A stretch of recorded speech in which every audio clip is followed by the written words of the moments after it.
Welcome back to Research Business Daily Report, the research news summary that an avid viewer told us a few weeks ago market researchers should watch to learn about the important research situations and issues that exist outside the immediate research interests of your company. Hi, I'm Chris Clow, sitting in for Bob Lederer, who's still under the weather, but he hopes to be back with you tomorrow. Today we highlight a professor of communications' belief that polls don't serve the public's interest, then the important new step researchers may need to take in order to maintain their traditional separation between personal information and respondent data. RBDR is sponsored today and this week by Nuance, a decision analyst company offering multi-language verbatim coding services to quantify the meaning of open-ended answers. Nuance invites you to read Tips for Choosing a Coding Partner. Coding has gotten increasingly better, so it may be time for an update, which we have for you. And we'll tell you how to access it at the end of this report. DePauw University professor of communication Jeffrey McCall believes that polling has become more of a distraction than a contribution in the public discourse. McCall suggested that Americans disregard the swarm of polls that dominate the media landscape simply because they do, quote, little to serve the public interest. He asserts that the abundance of polling activity does serve the branding and marketing interests of sponsoring organizations such as news outlets and universities.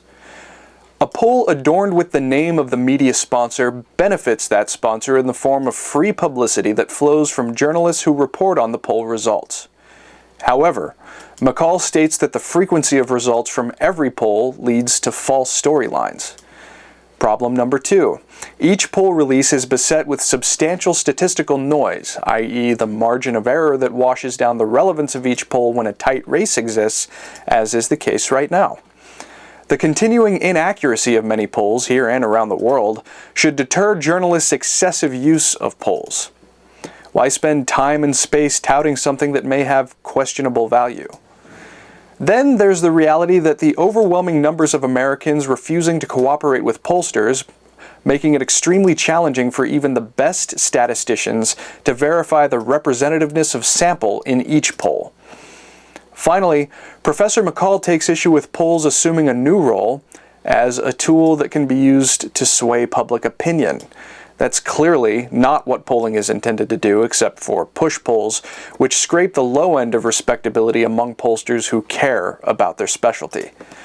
McCall's comments are a sobering analysis of the already tender state of polling. We're linking to Professor McCall's byline article if you'd like to read it for yourself, and share with him your 2 cents. Moving on, MediaPost.com's Joe Mandes blogged about the emerging concern among marketing and media research companies from a dramatic increase in information privacy.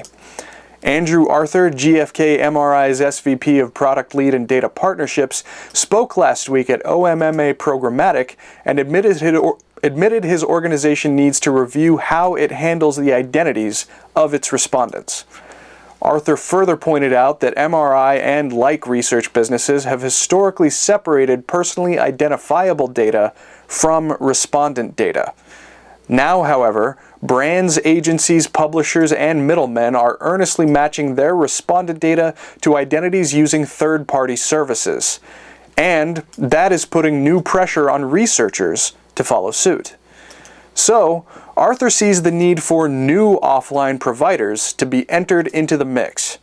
They would do the kind of matching so that the researcher does not have to get drawn into a sticky, unpalatable privacy situation. And GfK wouldn't be alone in being required to work with a third party. Are you listening, Nielsen, Kantar, Ipsos, etc., etc., etc.? That's your Research Business Daily Report. RBDR has been sponsored today and will be all this week by Nuance, a decision analyst company offering multi-language verbatim coding services to quantify the meaning of open-ended answers. Coding has gotten increasingly better in recent years, and because it's not necessarily something that every researcher uses every day, there can be much about the practice you may need to be updated on. We've got the link to Tips for Choosing a Coding Partner, and reading it is a step you can take to get reacquainted with or even introduced to coding. Take advantage of this free information-filled opportunity from Nuance. Look for the link that will whisk you to their worthwhile paper in the email we sent to subscribers or in the description box underneath today's video. Have a great research day, and we'll see you right back here tomorrow.